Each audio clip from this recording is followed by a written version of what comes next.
Hello and welcome to episode number 7 of Saving Sunderland, the Homegrown Heroes, where I intend to turn Sunderland into a top 6 side and go for domestic and European honours using only British and Irish nationality players. That does include second nationalities. In today's game we are playing against Middlesbrough, who are rooted to the bottom of the table and are very much struggling. Ourselves, we are mid-table in 10th position and doing really quite well at the moment. We are 19 points above the relegation zone, and there is 24 points left for Stoke to get. So 5 more points will guarantee us Premier League football for next season, and we are on a decent run after just beating Stoke in the last game.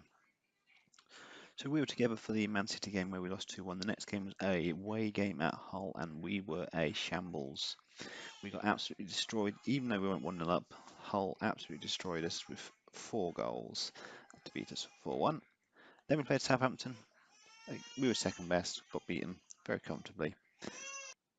The next few results have screamed consistency. 3-1 victories over Burnley, Watford and Stoke. The last game being away from home. Looking at our form, which is something I hadn't noticed earlier on, looking at the home record, our home record is absolutely superb. 11 wins out of 16, 2 draws and 3 defeats. Our away record, however, is pretty poor.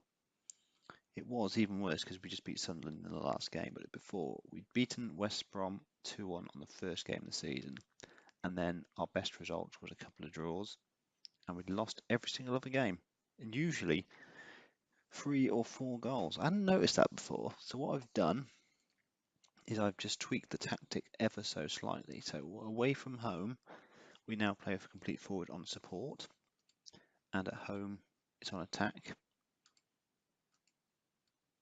And we just changed the shape and the mentality. So away from home we are on counter and the team shape is flexible. We're at home, we're on standard, and we are very fluid. I say I've tweaked the tactics. Both of these are downloaded tactics that I have amended ever so slightly. So the changes I have made from the original tactic was that our centre halves were ball playing central defenders, but they're now our central defenders. The attacking midfielder is now a shadow striker, and the target man is a complete forward. That's the changes I've made to both tactics because it suits the players we've got, and it's working okay for us at the moment. So that is where we are from a tactics point of view. In terms of transfers, we have allowed Didier Ndong to go to Lille for 1.8 million. That went in just after our transfer deadline ended on the 1st of February, literally just after I finished recording the last episode. And we also have a future transfer lined up. We are bringing in a guy from Cork City. Killian, is how I'm going to pronounce him. Kelly is an attacking midfielder who is a 4-star potential ability, hot prospect.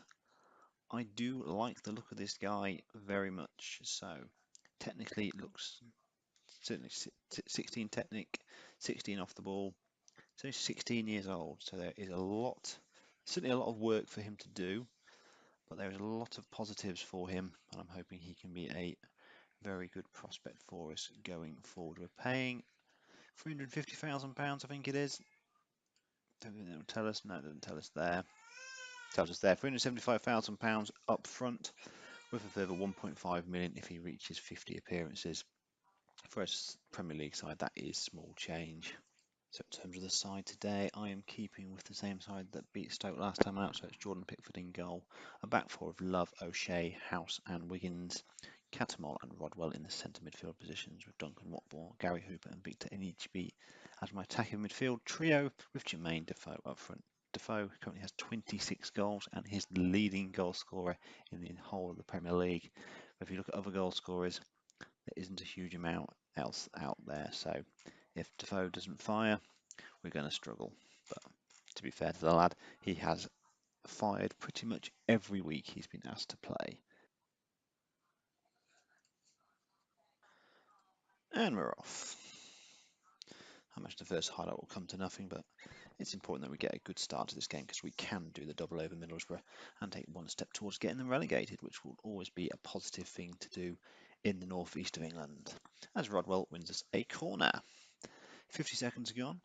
Donald Love with the corner, swings it in, and it's not beats the burst man at the near post. But we look to recycle the ball, and it's another corner to Sunderland, which obviously comes to nothing as we didn't see it.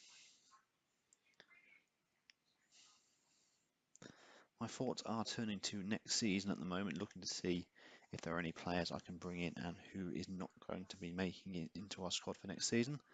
As Middlesbrough have an attacking free kick, and it is rolled into the back of the net. Adam Clayton with the goal, but it was offside.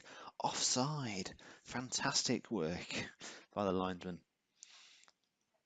As I was saying, looking towards next season, seeing which players aren't going to make it into my squad for next season. I think the 11 I've got on the pitch at the moment will probably all be here for next season. I'll probably keep the likes of Hooper, who probably hasn't scored that many goals this season because he's a decent backup option. Of course, I've got Jason Cummings coming into the club. He's currently on loan at Hibernian. He will be another option in the attacking midfielder striker role. But I am looking to get maybe one or two marquee signings, especially on free transfers. I did try and sign Ashley Young as we go 1-0 up for Jermaine Defoe. I approached Ashley Young, got a deal secured with Man United for a very small amount of money, but I wanted £130,000 a week. That is far, far too much for Sunderland, so I ended that interest then. I also had a look at Wayne Rooney at the start of the season, but Man United wanted 100 million, which probably explains where my head was at the start of the season in terms of the players I wanted to bring in. But we didn't get him. He usually gets released at the end of the first season in this game, so I'm going to have a look at him. I like him as a player. I've always rated him, but I imagine £100,000 will be a bare minimum wage that he wants. So we'll see what's available. I'm hoping to get 2 or 3 more experienced players for cheap. As we can see, an equaliser, Gaston Ramirez has scored the goal. Cross deep to that post, and he scored from a near impossible angle. Yep, Stuani plays it in, and Gaston gets in front of his defender and puts them 1-1.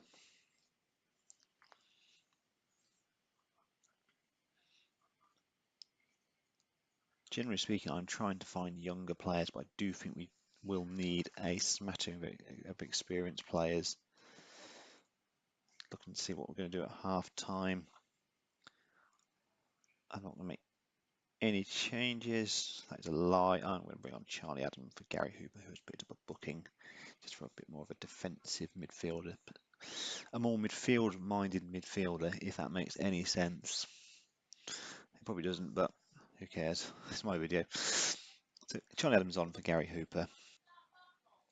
We have the bragging rights as we beat them early in the season, so a draw will not make us leave those. But as I was saying, Jermaine Defoe is going to be a massive player for us to replace, and probably dictates where we're going to be next season. If we can't get his goals replicated, we could struggle. But if we are able to replace him, as Adam Clayton scores a humdinger of a goal, to be fair to him, I am going to change to a more standard attack-minded style of play as we look to somehow get ourselves back into this game now. Looking at what we've got on the bench, there isn't really a massive amount of options. I can bring Pinar on for an Ichibi.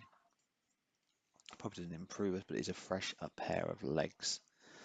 As we go attacking for the last 10 minutes. Ultimately, this result won't matter for us in the grand scheme of life because we will survive this season, but you want to beat your local rivals, so I'm disappointed that we look like we're probably not going to get a win unless they do something silly and give us the ball. As long as it isn't 3-1, I think I can just about cope. Thank you, Patrick Bamford, for blazing the ball miles over the bar.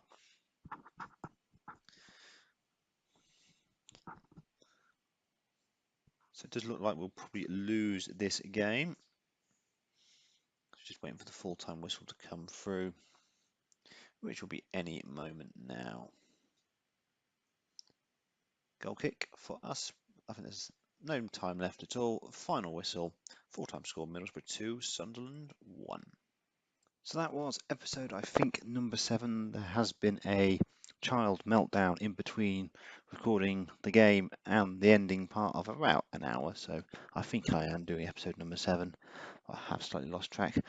So we have lost today's game 2-1 against Middlesbrough. Disappointing result in the end, but we are 19 points clear of that relegation zone with only 21 points left to play for. So we should secure safety in the next couple of weeks.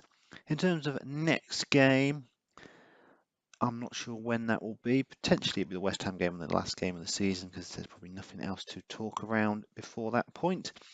Then if I'll probably make sure that West Ham game is a season review as well, just to cover off the whole season. And then we'll get together for the start of 2017-2018. So I've been the FM Novice. Thank you very much for watching, and I'll talk to you again soon. Thank you very much, and good night.